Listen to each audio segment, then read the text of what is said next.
오늘의 말씀은 이사야 61장 1절로 2절의 말씀을 보도록 하겠습니다. 주 여호와의 신이 내게 임하셨으니 이는 여호와께서 내게 기름을 부으사 가난한 자에게 아름다운 소식을 전하게 하려 하심이라. 나를 보내사 마음이 상한 자를 고치며 보로된 자에게 자유를, 갇힌 자에게 노임을 전파하며 여호와의 은혜의 해와 우리 하나님의 신원의 날을 전파하여 모든 슬픈 자를 위로하되. 아멘. 1절 말씀을 저희가 하나하나 살펴보고 있는 중에 오늘은 포로된 자에게 자유를, 갇힌 자에게 노임을 전파하며 이 부분을 살펴보도록 하겠습니다. 포로된 자들은 노예를 의미합니다. 그리고 갇힌 자들은 죄수를 의미합니다. 노예는 인간이지만 인간 이하의 취급을 받습니다. 죄수도 사람이지만 갇혀있는 죄수는 인간 이하의 대접을 받습니다. 그러면 반드시 일어나는 것이 인간 소외로 이어지게 되어 있습니다.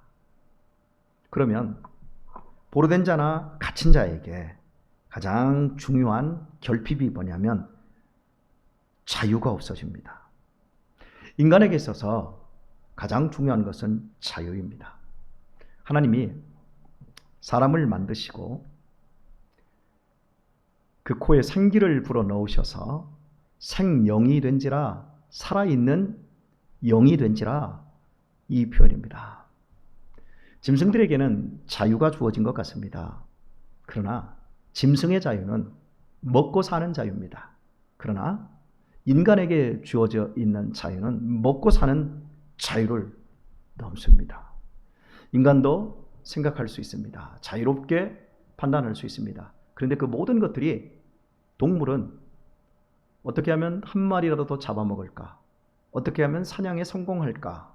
육식동물들은 대부분 이런 생각들. 그리고 어떻게 하면 종족을 번식시킬 수 있을까? 이거. 그리고 초식동물은 어떻게 하면 더 많은 풀을, 더 많은 나무를 더 확보할 수 있을까? 어떻게 하면 사나운 맹수들로부터 잘 도망을 다닐 수 있을까?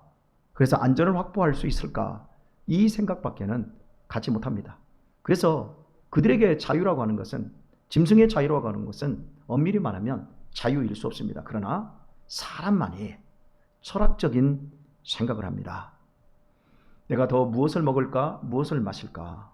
어디서 살까? 이런 것들만 생각하는 것이 아니라 보이지 않는 그 더 큰 인간 존재의 근원에 대한 문제와 의식, 그리고 인간보다 더 큰 존재에 대한 생각들을 갖습니다. 그래서 인간의 그 삶 속에서 가장 중요한 것은 인간이 짐승보다 못한 삶으로 전락하든지 짐승 정도밖에 되지 않는 삶을 살아가는 것, 그것을 자유라고 갖는 것, 그것이 실은 가장 위험한 상태라고 할 수 있을 것입니다. 인간 소외의 결과는 진정한 자유를 잃어버리는 겁니다.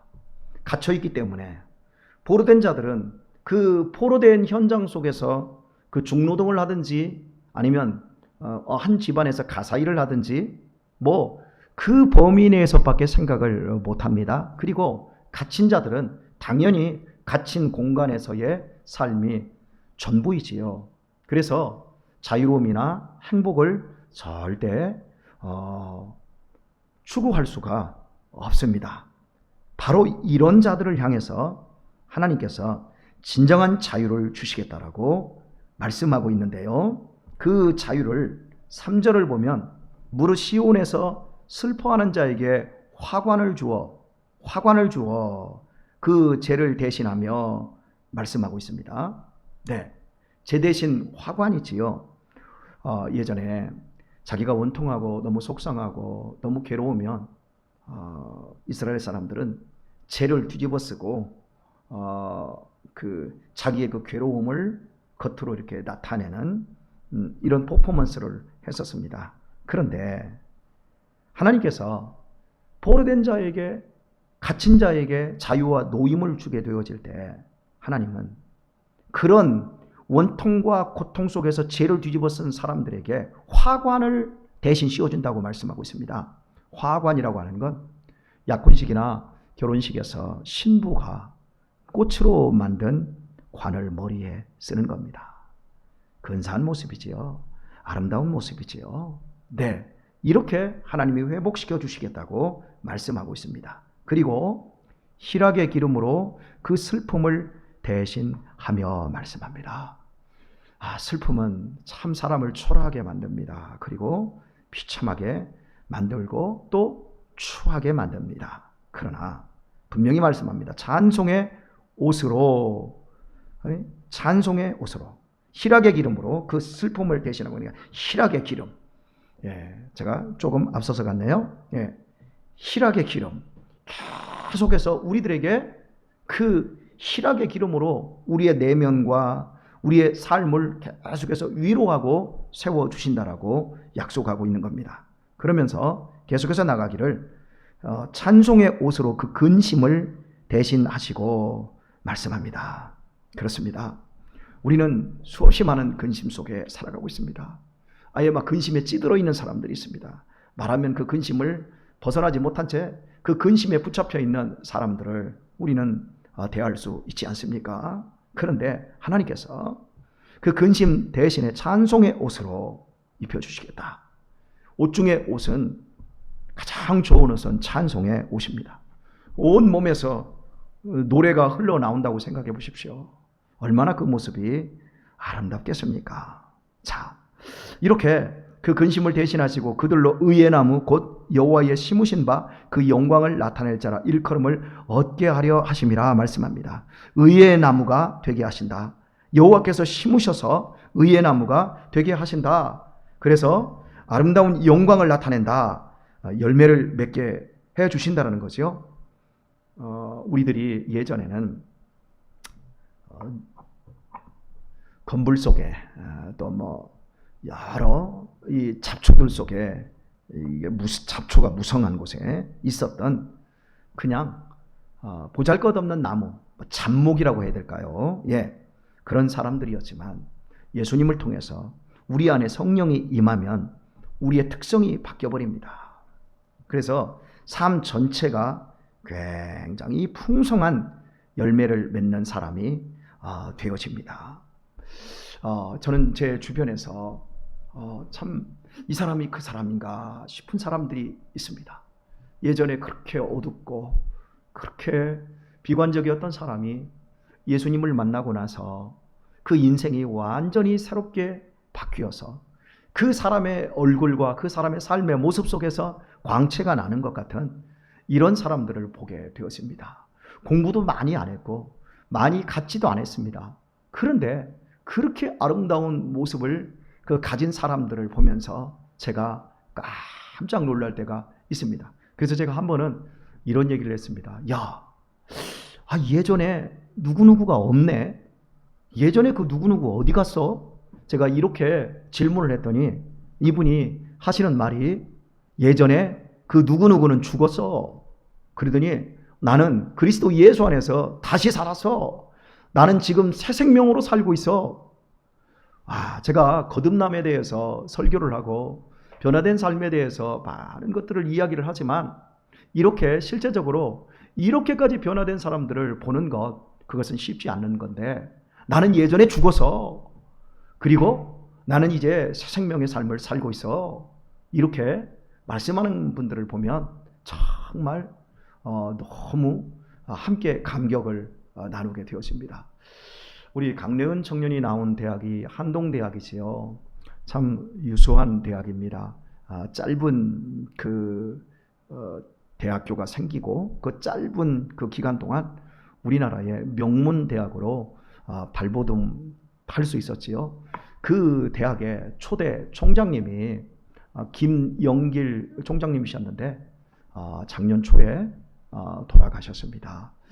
그런데 그분이 한동대학을 세우고 또 여러 가지 인허가라든지 또 한동대학을 운영하는 데 있어서 정말 많은 음해 세력들이 있었습니다. 돈도 모자랄 때도 많았고 또 그 자리를 뒤흔드는 사람들이 너무 많아서 그분이 극도의 스트레스를 받을 수밖에 없었어요. 법정 싸움도 많았고 뭐 그 교단 내에 다른 목사님들에게 질시를 받고 뭐 해가지고 인간으로서 감당할 수 없는 수없이 많은 그 아픔들, 배신, 고통, 그 아슬아슬함 이런 것들을 당했는데 그 내용이 그 김영길 총장님의 아내가 쓴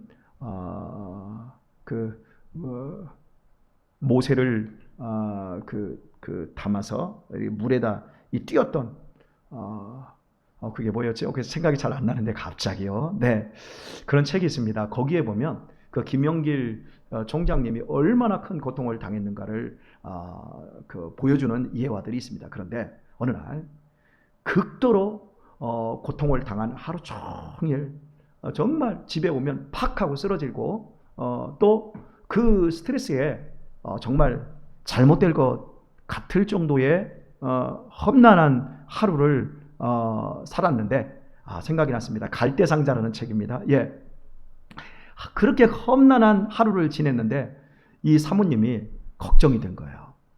집에 돌아와서 이분이 스트레스에 혹시라도 쓰러질까 봐 걱정을 했는데 집에 돌아와서 저녁밥을 차려드리니까 한 그릇 뚝딱 잘 드시더랍니다.